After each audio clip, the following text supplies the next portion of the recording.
வணக்கம் அரசியல் ஆய்வாளரே.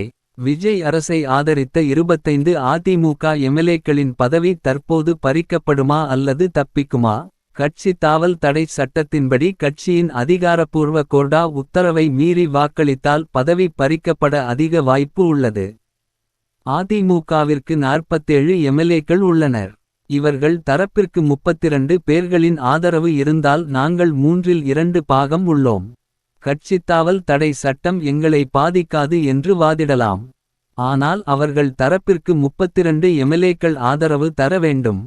சபாநாயகர் எடுக்கும் முடிவை பொறுத்தே இவர்களின் பதவி தப்புமா என்பது தெரியும்.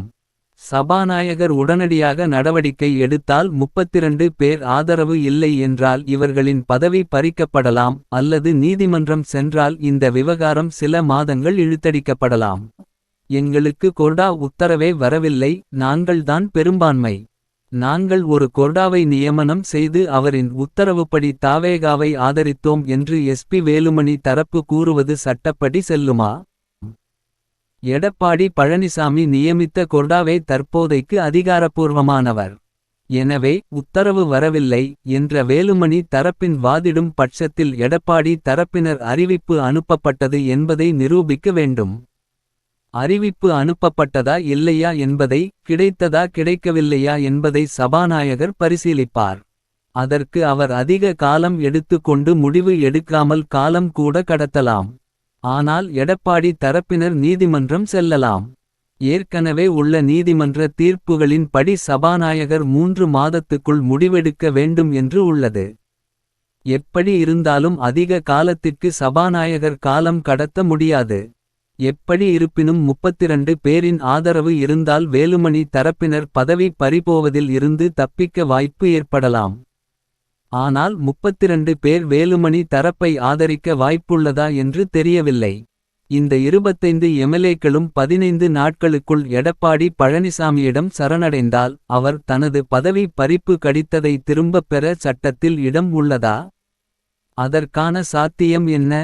ஒருவேளை இந்த 25 பேரின் பதவியும் பறிக்கப்பட்டால் அடுத்து வரும் இடைத்தேர்தல் களம் எப்படி இருக்கும். யார் ஜெயிக்க அதிக வாய்ப்பு உள்ளது. இந்த அதிரடி அரசியல் திருப்பங்களால் தமிழகத்தில் தற்போதைய விஜய் அரசு தப்பிக்குமா அல்லது கவிழுமா. ஆமாம், சட்டப்படி சாத்தியம் உள்ளது. கட்சி தாவல் தடை சட்டத்தின் விதிமுறைகளின்படி கொறடாவின் உத்தரவை மீறி செயல்பட்ட உறுப்பினர்களை கட்சியின் தலைமை 15 நாட்களுக்குள் மன்னித்து ஏற்றுக்கொள்ளலாம். அப்படி எடப்பாடியார் இவர்களை மன்னித்தால் சபாநாயகரிடம் கொடுத்த கடித்ததை திரும்பப் பெற முடியும். ஆனால் அரசியல் ரீதியாக எடப்பாடியார் இவர்களை அத்தனை எளிதில் மன்னிப்பாரா அல்லது கட்சியை தன் முழு கட்டுப்பாட்டில் வைக்க இவர்களை நீக்குவாரா என்பது மில்லியன் டாலர் கேள்விதான்.